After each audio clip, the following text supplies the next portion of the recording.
वीर बर्बरिक की कथा। बेवजह भी नहीं था भगवान श्री कृष्ण का डर। अपने पिता घटोत्कच से ज्यादा मायावी और बलशाली थे वीर बर्बरिक।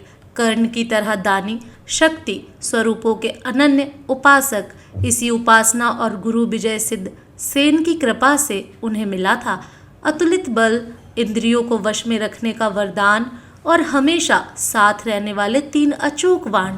यह कोई साधारण बाण न थे। इन्हें जिस भी लक्ष्य पर चलाया जाता उसका बेधा जाना तय था। लेकिन अपने दादा भीम का साथ छोड़कर बर्बरिक क्यों लड़ते कौरवों की ओर से? तो जवाब है कि उनके गुरु की सीख।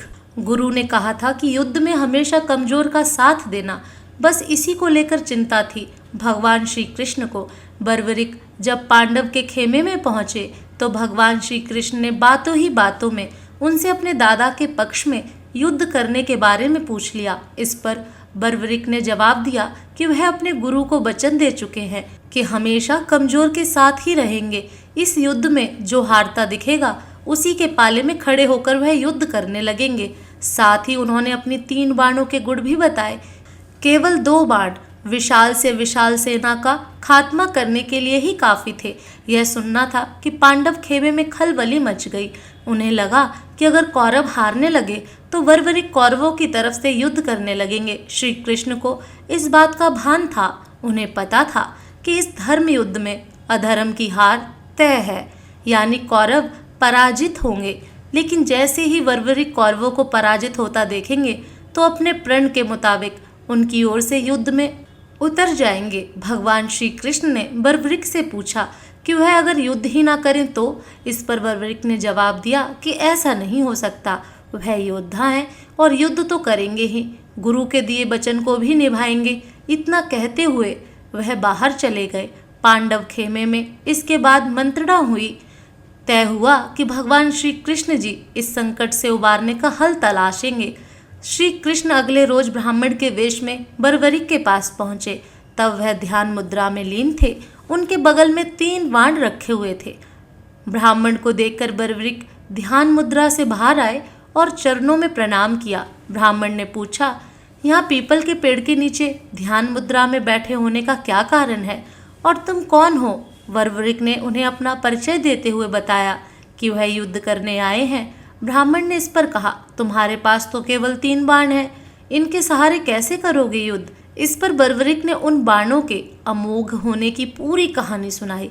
ब्राह्मण ने पीपल के पेड़ की तरफ उंगली दिखाते हुए कहा, मान लो यह पीपल का पेड़ एक विशाल सेना है और इसके सभी पत्ते एक एक सैनिक हैं।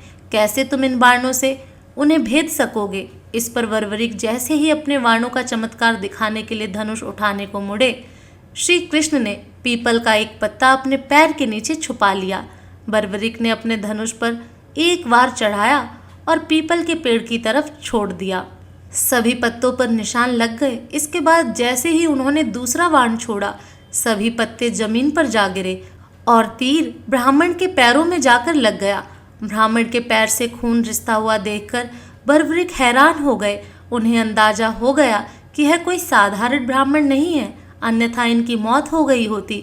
बर्बरिक यह सब सोच ही रहे थे कि ब्राह्मण बने श्री कृष्ण ने कहा, तुम्हारे बाण अचूक और चमत्कृत करने वाले हैं। हे महाबली, क्या इस ब्राह्मण को कुछ दान नहीं दोगे? बर्बरिक ने कहा, जरूर दूंगा, लेकिन आप मुझे अपने वास्तविक रूप में दर्शन दें। श्री कृष्ण ने जैसे ही अपना रूप दिखाया, बर्बरिक उनके पैरों पर गिर पड़े और बोले, हे भगवान, जो मांगना हो मांग लीजिए।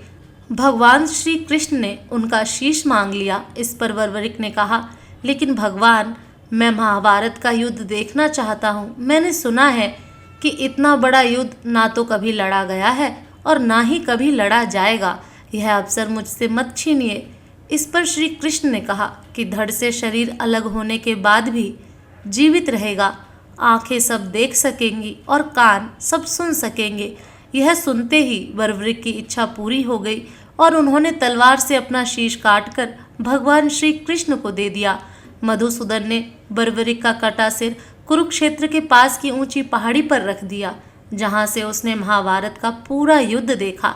भगवान श्री कृष्ण को बर्बरिक अपना मार्गदर्शक मानते थे। वजह थी, जन्म के बाद जब घटोत्कच उन्हें लेकर द्वारका पहुंचे तो श्री कृष्ण ने उन्हें शक्ति स्वरूपों की उपासना के लिए महिसागर जाने को कहा था। बर्बरिक ने वहीं पर शक्ति स्वरूपों की उपासना की और गुरु विजय सिद्ध सेन की सिद्धि पूरी होने तक उनकी रक्षा की थी। इसी के प्रतिफल में वह अजय बन सके थे। महाभारत के युद्ध में जब पांडवों को विजय मिली तो उनमें श्रेय लेने की होड़ मच गई। युधिष्ठिर कृतज्ञ हो रहे थे वासुदेव के प्रति, वहीं भीम को लग रहा था कि उन्होंने ही धृतराष्ट्र के पुत्रों को मारा है और इस वजह से युद्ध का परिणाम उनके पक्ष में आया। दूसरी ओर अर्जुन भी श्री कृष्ण के प्रति ही कृतज्ञ रहे। आखिरकार तय हुआ कि बर्बरिक ने पूरा युद्ध देखा तो उन्हीं के पास चला जाए। बर्बरिक ने उनसे कहा, मैंने तो शत्रुओं के साथ केवल एक पुरुष को युद्ध करते देखा। उनकी बाएं ओर 5 मुख थे और 10 हाथ, जिनमें त्रिशूल आदि व धारण किए थे। दाहिनी ओर 1 मुख और 4 भुजाएं थीं, जिनमें चक्र आदि अस्त्र शस्त्र थे। बाईं ओर उनकी जटाएं थीं और ललाट पर चंद्रमा सुशोभित हो रहा था। अंग में भस्म लगी थी। दाहिनी ओर मस्तक पर मुकुट था, अंग अंग पर चंदन लगा था और कंठ में सुशोभित थी कौस्तुभ मणि। उस पुरुष को छोड़कर कौरव सेना का नाश करने वाले दूसरे किसी पुरुष को मैंने नहीं देखा। श्री कृष्ण ने इसके बाद बर्बरिक को कलयुग में उनके नाम यानी श्याम के नाम से पूजे जाने का वरदान दिया और उनके शीश को रूपवती नदी में प्रवाहित कर दिया। यही बर्बरिक बने खाटू श्याम।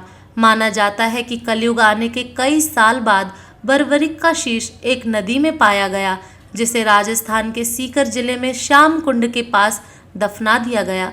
जिस जगह पर इनको दफनाया गया उस स्थान को खाटू नाम से जाना जाने लगा।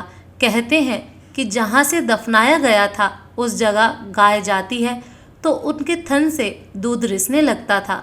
जब स्थानीय ग्रामीणों ने उस जगह को खोदकर देखा तो उन्हें एक सिर मिला। ग्रामीणों ने सिर के बारे में पता लगाने के लिए उस गांव के एक पुजारी ब्राह्मण को सौंप दिया।